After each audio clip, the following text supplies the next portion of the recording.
Գյուրջան Կասկադ, հասանելի բնակարաններ 65 ամիս մարման ժամկետով։ Կասկածելի վարքագիծ, փախուստի փորձ եւ փրկված կյանք։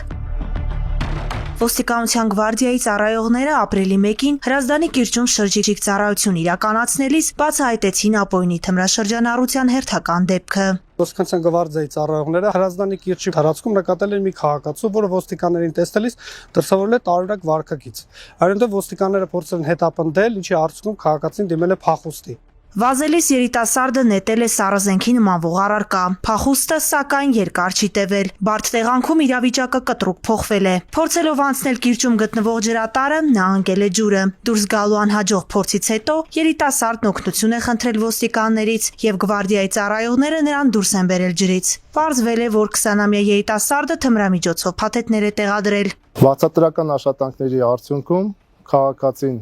իր բջջային հեռախոսի մեջ ցուցադրել է նկարները, որոնք վերաբերում են թմրանյութերին։ Քաղաքացու ցուցադրված նկարներով տեղանքին լավ ծանոթ լինելով արագ կողմնորոշել ենք եւ հայտնաբերել ենք փաթեթները։ Կպչուն ժապավենով 3 փաթեթն էլ հայտնաբերվել է։ Թմրամիջոց իրացնելու կասկածանքով երևանցի երիտասարդը ձերբակալվել, տեղափոխվել է համայնքային ոստիկանության կենտրոնական բաժին, ապա կազմված փաստաթղթերի հետ ներկայացվել նախաքննական մարմին։ Հանգամանքները պարզվում են։